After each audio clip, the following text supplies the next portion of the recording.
Have you ever wondered why you feel so sore after a thrilling go-kart race? You're not alone. Go-karting is an exhilarating sport, but it can leave your body feeling as if you've just completed a strenuous workout. The physical demands of go-karting are often underestimated. Let's dive into why this happens. Experiencing bodily pain post-go-karting is a common phenomenon and a natural bodily response. The exertion placed on your muscles during this activity causes microscopic tears in muscle fibers. As these minor injuries repair, they strengthen your muscles, making them more resilient for future exertion. Go-karting has been a beloved pastime for decades, offering a taste of the adrenaline-fueled world of racing. It's an activity that calls for skill, precision, and quick reflexes, but it also takes a physical toll on your body. The need for agility and muscle control during go-karting often means you'll flex muscles seldom used in everyday life. You're required to make quick, precise movements, using your arms and shoulders extensively to maneuver the kart. Your core plays a crucial role in go-karting, acting as a stabilizer for your entire body. A strong core helps maintain proper posture and balance, especially when taking sharp turns or navigating bumpy terrain. To strengthen your core for go-karting, consider incorporating exercises like planks, Russian twists, and bicycle crunches. Go-karting requires constant use of various muscle groups, particularly in your arms, shoulders, and legs.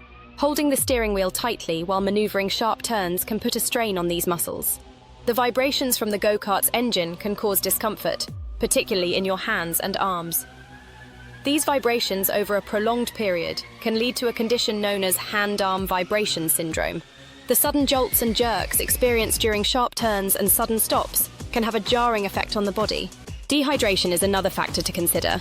Racing gets your adrenaline pumping, causing you to sweat more. By understanding these physical demands and preparing your body accordingly, you can minimize post-race discomfort. Adopting correct driving techniques is crucial for reducing physical strain and preventing soreness. Proper driving techniques include maintaining a firm but relaxed grip on the steering wheel and keeping your head upright. Pre- and post-race care, like stretching and staying hydrated, can also help reduce soreness. Regular exercise, focusing on core and upper body strength, can improve your overall go-karting performance. Track conditions play a significant role in the level of strain your body experiences during a race. Smooth asphalt allows for smoother steering and less vibration, while rough surfaces increase overall body strain. Weather conditions, like wet tracks, require more precise steering and throttle control, increasing strain on muscles. Wearing appropriate protective gear can make a significant difference in minimizing strain and potential injuries. Recovery techniques, such as ice baths, massages, and proper hydration, are essential for muscle recovery post-race. Understanding the potential long-term effects of frequent go-karting can help you take preventive measures. By being aware of these impacts and taking proactive steps, you can enjoy go-karting as a lifelong hobby. Remember, it's not just about the race, it's about enjoying the ride. And at Riru, we make sure it's a ride to remember.